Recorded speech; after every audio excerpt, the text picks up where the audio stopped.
আসসালামু আলাইকুম। নতুন ভিডিওতে সকলকে স্বাগতম। আরব আমিরাত ও পাকিস্তানের বিপক্ষে দুটি সিরিজে অংশ নিতে এ সপ্তাহের শুরুতেই প্রস্তুতি শুরু করেছিল বাংলাদেশ দল, কিন্তু হঠাৎ করে ভারত পাকিস্তানের মধ্যে যুদ্ধ সৃষ্টি হওয়ায় শঙ্কার মুখে পড়েছে পাকিস্তান সফর।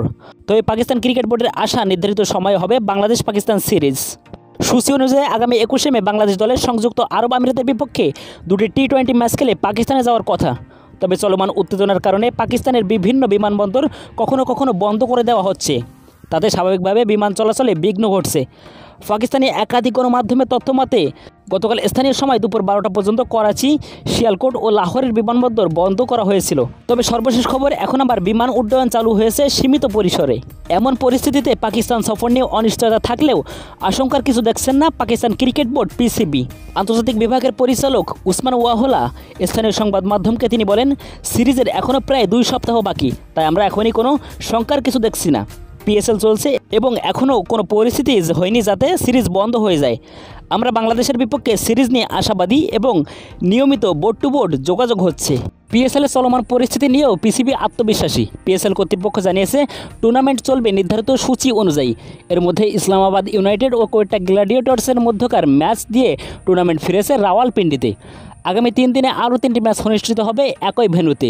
প্রথম পর্বের শেষ ম্যাচটি হবে 11ই মে মুলতানে। পরের ধাপে কোয়ালিফায়ার ম্যাচ হবে রাওয়ালপিন্ডিতে 13ই মে। আর এলিমিনেটর ও ফাইনাল ম্যাচগুলি হবে যথাক্রমে 14, 16 ও 18 মে লাহোরের গাদ্দাফি ক্রিকেট স্টেডিয়ামে।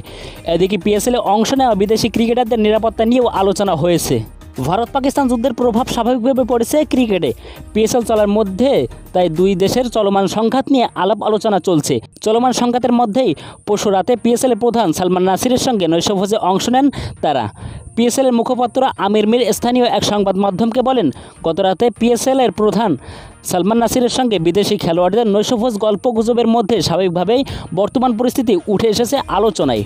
সীমান্তের দুই পাশে সার্জিক্যাল স্ট্রাইক হয়েছে, তবে আমরা মনে করছি না এর কোনো প্রভাব পিএসএলের ওপর পড়বে। তবে আল্লাহ না করুক যদি পরিস্থিতি আরও খারাপের দিকে যায়, তাহলে আমরা একসঙ্গে বসে করণীয় ঠিক করব।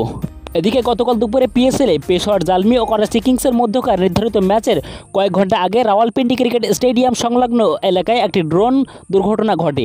তবে রাওয়ালপিন্ডি ক্রিকেট স্টেডিয়ামে ড্রোন হামলার অভিযোগ নিয়ে এখনও পাকিস্তান সরকারের পক্ষ থেকে কোনো আনুষ্ঠানিক বিবৃতি দেওয়া হয়নি। তবে এখন আলোচনায় উঠে এসেছে ভারত পাকিস্তান সংঘাত ইস্যু।